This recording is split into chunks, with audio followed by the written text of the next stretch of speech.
everyone. Welcome to Washington Unplugged. I'm congressional correspondent Nancy Cordes. Thanks so much for joining us today. Well, as the health care debate slogs on here in Congress, doctors around the country who are going to be immediately affected by the legislation are finding themselves in the spotlight. Yesterday, President Obama invited about 150 doctors to the White House, all of whom support his plan. Also yesterday, 3 former presidents of the American Medical Association wrote an op-ed in the Wall Street Journal, calling out the White House for not hearing their opposition.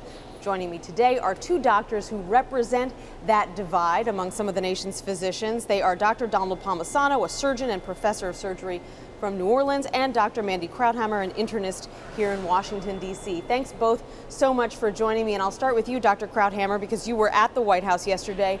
Do you feel like doctors have been overlooked or sort of left out of this important debate up until now? Well, I think we're in a historic time where there are so many facets of the physician community that support reform, in addition to the American Medical Association, American College of Physicians, and my organization, Doctors for America. We've been working for many months to bring the voices of physicians and our members to the health reform process, and I'm so pleased that I could stand with the president yesterday to really demonstrate that physicians are being involved in this process. Dr. Palmisano, you wrote in the Wall Street Journal yesterday that the president should have invited some doctors who disagree with him to the White House. And you went on to say, I quote, "More government-run health insurance will only lead to disaster," unquote. Why do you say that? Well, first off, let me say that it's not only my view, but it's the view of the other 2 former presidents, Dr. Johnson and Dr. Plested from California. But it's the view of over 47,000 physicians that have joined with the Medical Association of Georgia and other state medical associations. So we represent a significant number of people who are saying this. The reason it'll be a disaster is that Medicaid gives people insurance, but it's difficult for them to find a doctor. And Medicare is going bankrupt. What we need to do is to let people own their own insurance and give them tax credits and ways that they can control their own destiny. And as far as these insurance companies doing things that we don't like, what we need to do is allow people to buy across state lines. What the government does with this so-called public option that they're talking about, they will end up knocking out the private insurers. What we need to do is to fix the problems with the private insurers and give everybody the opportunity, just like the people who are in Congress, the Federal Employees Health Benefit Program. They can choose from an array of choices. If they don't like their choice, they can change at the next enrollment period. But as you know, the current AMA supports the president's legislation, and a recent poll found that 70% of doctors actually support a public option. Why do you think that is? Well, it depends on what poll you're looking at. I don't believe that 70% of the doctors support a public option. I know many doctors are upset with private insurance in their community when the insurance company has so much power and so much market concentration. But the things that we're advocating at the Coalition to Protect Patients' Rights and the thing that Dr. Plested and Dr. Johnson, these are all policies of the AMA. We were there for many years and still go into the House of Delegates, the policy-making body, the fact that we need medical liability reform, the fact that we need the right to privately contract, no more price fixing by government. We need to allow people to own their own insurance and buy across state lines. All that is AMA policy. So we were surprised to see AMA come out and endorse H.R. 3200, the House committee bill, and give their support to the finance bill, which we haven't even seen the Senate finance bill, all the details, and I believe that there is devil in the details. Dr. Krauthamer, I want to bring you in on this. What's your response to Dr. Palmisano's argument that Medicaid patients have trouble finding doctors and that Medicare is going broke, so why add another public government insurance option to the mix? Well, thank you so much for having me. One of the great things that is in the reform bill but doesn't actually get talked about enough is an incredible investment in the physician workforce. So an investment in physicians like myself in primary care that do most of the heavy lifting of medicine in this country. So there's a huge investment in that in this reform bill that's moving through Congress. So that's one very important issue that I wanted to bring up.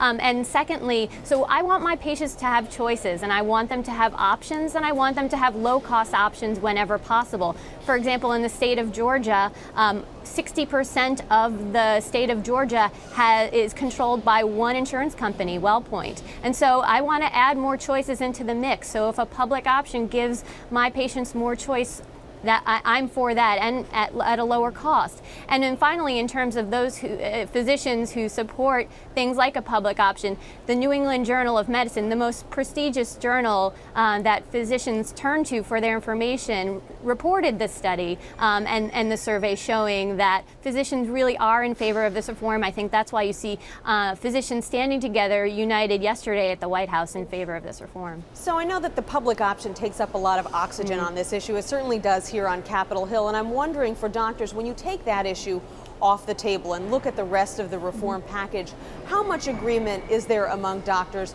on the rest of reform? And there are a number of significant elements to it. Dr.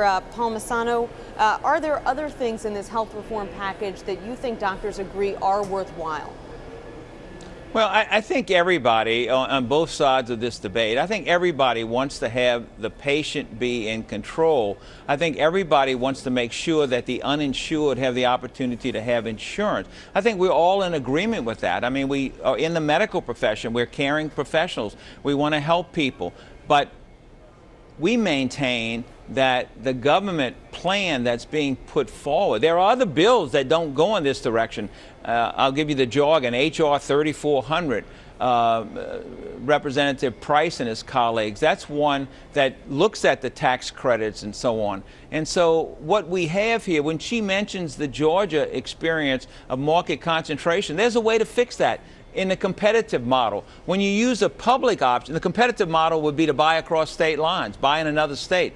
If you have the public option, that's the referee in the football game, and the referee moves the goalpost. In other words, you're playing against a team that has its own referee. And what they can do, will they have the same burdens as the insurance companies in that state? Will they have to go with the state mandates? No, the federal government won't have those same mandates. And worse, the federal government will set the rules who can compete in this public option type in this consortium of insurance companies, including the public option. So we're worried about health savings accounts, a very reasonable way, a low-cost way for people to be in control of their own health care and be prudent purchasers.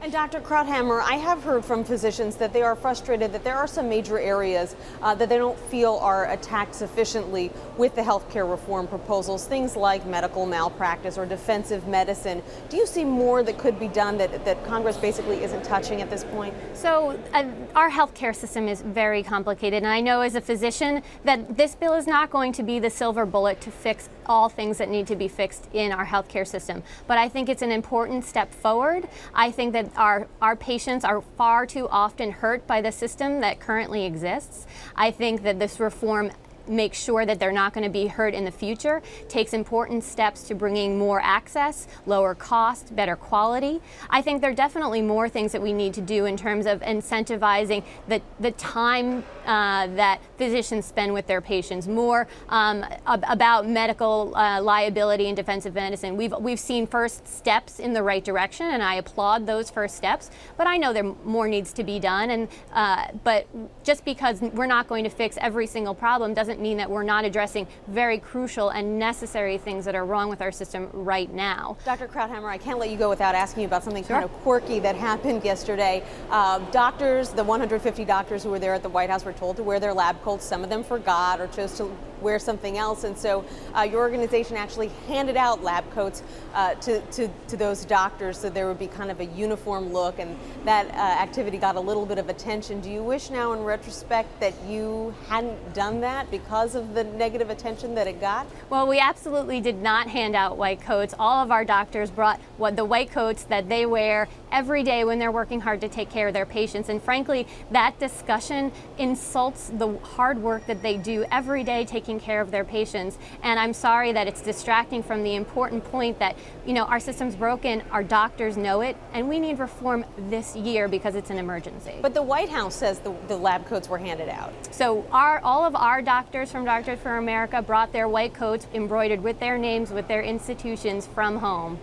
So, you know, and it's insulting to me that we're even having to distract from the hard work that they do every day to talk about this, because I think the real issue here is to say that physicians stand in support of reform. Point taken. Well, thank you both of you so much for Nancy, coming can I on just today. say, yeah, Dr. Palmisano, Nancy, yes? I have one quick thing.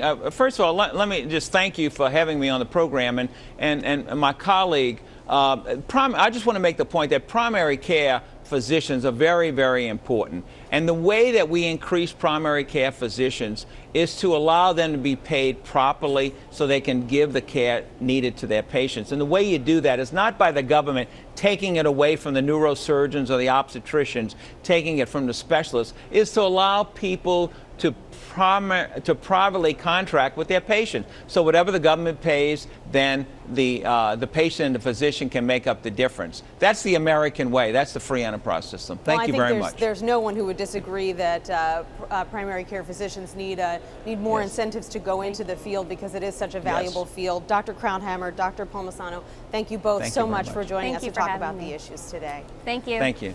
Moving on, President Obama made his first trip to the McLean, Virginia home of the National Counterterrorism Center earlier today, where he was expected to promote cooperation between intelligence agencies. This morning, the Washington Post reported that after the president was informed of the case of Najibullah Zazi, his interest was piqued and he was briefed 3 or 4 times a day on the suspected terrorist whereabouts. 3 or 4 times a day. Administration officials are making a point of noting that while the president was highly involved in the investigation, that he did not raise the national terror level. Joining me now to talk about this is CBS News' national security advisor, Juan Zarate. Juan, thank you so much for joining us. My pleasure. Thanks for having me. So obviously the implication of this article is that the administration is trying to set itself apart from the previous administration, trying to make the point that perhaps that administration raised the terror alert unnecessarily. As a part of that former administration, what's your response to that?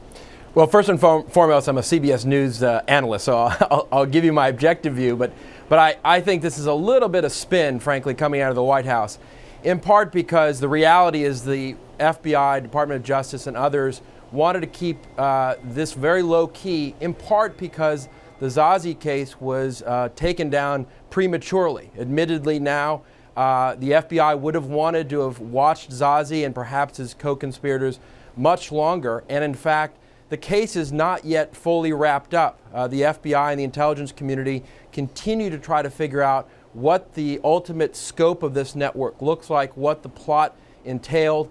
And so for the White House to come out and say that they kept things quiet and downplayed things, I think is a little bit of a spin to what the reality was, which is they're trying to keep things relatively quiet to figure out what's still at play. Being briefed 3 or 4 times a day sounds like a lot. Is it? Are presidents routinely briefed even on important matters that frequently?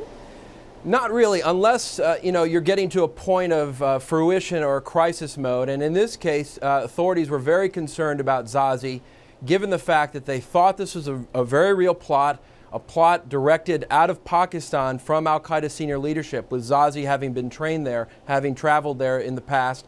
And so it's not uncommon for the president to get at least daily briefings on the status of the investigation. I wouldn't overplay the term briefing, because I think what likely happened was an update, maybe with a phone call, or maybe an update from the chief of staff or John Brennan, the counterterror advisor, simply to let the president know that things were in hand and that the FBI was on the job. And so I wouldn't overplay this notion of 3 or 4 times a day for a period of weeks. I think the president and the former president, like him, enjoy the briefings they get from the intelligence community, the law enforcement community, and follow the cases that are important. Zazi traveled to Pakistan, as you know, and he's, of course, not the only lone wolf, homegrown would-be terrorist that we've seen. How concerned should the White House be about other Zazis here in the U.S.? Well, what makes this case different is that he appears to be not a lone wolf and not necessarily homegrown, unlike other cases we've seen in the past, like the Fort Dix plot or the Brooklyn cell. This is an individual who went, we believe, to Pakistan and connected with al-Qaeda leadership, was trained there. And I think it's one of the big concerns that the authorities have, that they are not exactly clear yet as to who he was associated with, who he trained with, and who still may be here in the U.S. As part of that network. And I think, again, the White House needs to be a bit cautious here because I think the case isn't fully wrapped up, and I think we don't yet have a full picture as to who Zazi was working with and what the plot entailed. They're feeling more and more comfortable, clearly, and I think this article in the Washington Post reflects that level of comfort. That said, I think it's a little bit too early to do a touchdown dance in the end zone because it's not a done deal yet. Got it. Juan Zarate, CBS national security analyst. Thank you so much for joining us today. My pleasure. And that's it for Washington Unplugged. Thank you for joining us. You can catch us every day at noon here at CBSNews.com. I'm Nancy Cordes. Have a great day.